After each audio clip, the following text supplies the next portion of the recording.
Voilà, chapitre 6, toujours. À présent, dans la ligne droite du circuit RC en filtre passe-bas, nous regardons le paragraphe 3, le circuit RC, mais cette fois-ci en filtre passe-haut.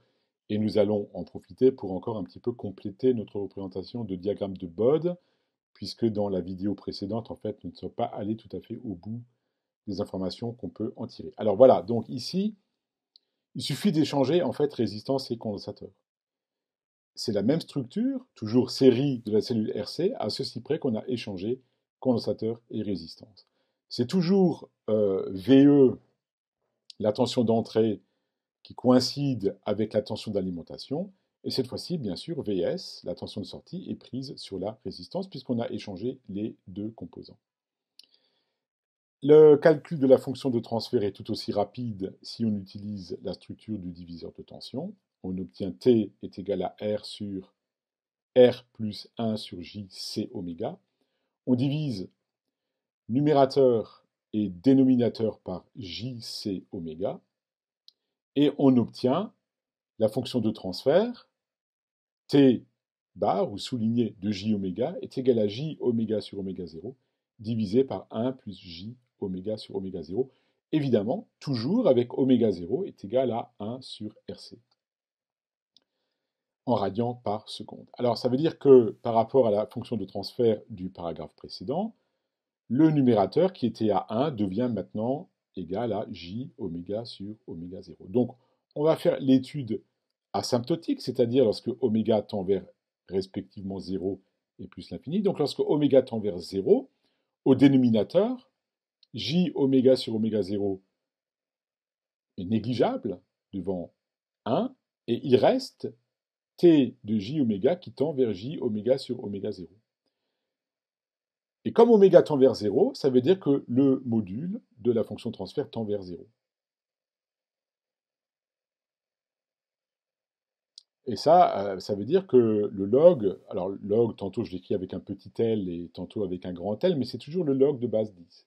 Ça veut dire que le log du module tend vers moins l'infini.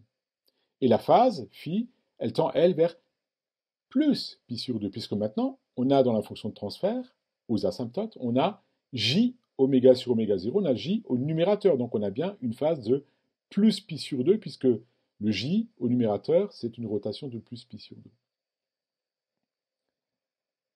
Alors j'aurais réécrit la fonction de transfert, histoire qu'on l'ait sous les yeux, de manière à ce que vous n'ayez pas besoin de solliciter votre mémoire ou que vous n'ayez pas besoin de revenir en arrière, si maintenant oméga est égal à oméga 0. Alors vous avez t de j oméga 0 qui est égal à j au numérateur, puisque oméga égale oméga 0, et 1 plus j au dénominateur.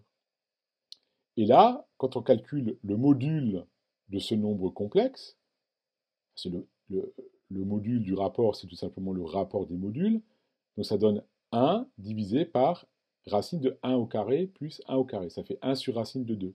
Et 20 log de 1 sur racine de 2, ben, vous pouvez le calculer avec votre calculette ou tout autre outil de votre choix. 20 log de 1 sur racine de 2, ça fait moins 3 dB. C'est bien là qu'il y a ce fameux moins 3 dB que nous avons vu un peu plus tôt dans la vidéo précédente. Et on peut montrer aussi, je pense que c'est vraiment à vous de porter simplement, donc je fais l'économie de ce petit calcul, on peut montrer que phi est égal à pi sur 4 à 45 degrés, ben parce que c'est tout simplement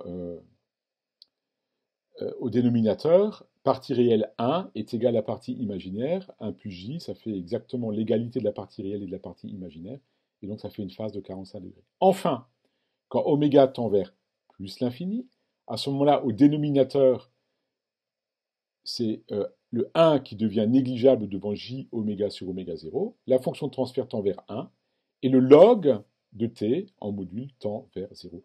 Ça fait qu'on peut tracer le diagramme, alors d'abord asymptotique, et ensuite nous esquisserons la courbe réelle, et la courbe réelle, évidemment, nous confirmerons son allure avec les simulations faites sous Spice dans une vidéo prochaine, probablement la suivante. Donc, diagramme de Bode, vous avez bien compris que les pulsations sont représentées en échelle logarithmique, avec le concept de décade, c'est-à-dire qu'à chaque graduation, à chaque nouvelle graduation, vous multipliez par 10 la pulsation précédente. On représente oméga 0 qui est ici cette pulsation caractéristique et on représente directement sur le même diagramme à la fois la courbe de gain et la courbe de phase de manière à ce qu'on ait les mêmes graduations en abscisse.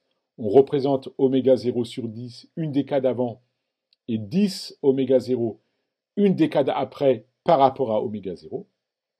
Et on a bien compris que cette fois-ci, il s'agit d'un filtre passe-haut, parce qu'en réalité, lorsque les fréquences oméga sont inférieures à oméga 0, en fait, on a une droite qui coupe le signal avec une coupure de moins 20 dB par décade. Chaque fois que vous divisez par 10 la pulsation, vous perdez 20 dB sur le gain, et la courbe asymptotique devient une droite de pente moins 20 dB par décade. À oméga 0, ici en rouge, je représente le fameux moins 3 dB. Et asymptotiquement, la courbe devient horizontale avec la courbe réelle en rouge, en fait, qui passe par le moins 3 dB. Et là, vous avez une esquisse de la courbe réelle par rapport à la courbe asymptotique en vert. Alors, pour ce qui est de la phase, donc, on peut dire que brutalement, elle varie brutalement, toujours asymptotiquement, de pi sur 2 à 0. Ça, c'est le diagramme asymptotique le plus grossier. Mais on peut aussi tracer un diagramme asymptotique un petit peu plus fin avec oméga 0 sur 10 et 10 oméga 0, auquel cas on joint les deux points sur pi sur 2 et 0 qui passent par une décade avant, une décade après, et la courbe réelle en rouge qu'on a esquissée ici, qui passe par pi sur 4 à oméga est égal à oméga 0. Alors ces courbes, il faut les garder en tête, parce que elles sont vraiment classiques, il faut les garder leur allure générale en tête, de manière à ce que, disons, vous les reconnaissiez rapidement, notamment lorsqu'on fera la simulation. Alors maintenant, une dernière question, avant de peut-être précisément passer aux simulations avec l'outil logiciel. La question suivante, c'est est-ce qu'on peut donner une signification physique à ce fameux moins 3 dB? Est-ce qu'on peut lui donner un peu plus de sens? Parce que bon, juste une valeur numérique, c'est souvent pas très évocateur. Alors ici, l'idée est la suivante. Je regarde ce que devient ma fonction de transfert, t, ici pour le passe bas. Donc là, je reprends la fonction de transfert du passe bas. Mais en fait, ça marcherait de façon rigoureusement identique pour le passe haut. On obtient exactement la même interprétation physique. Et je fais oméga égale à oméga 0.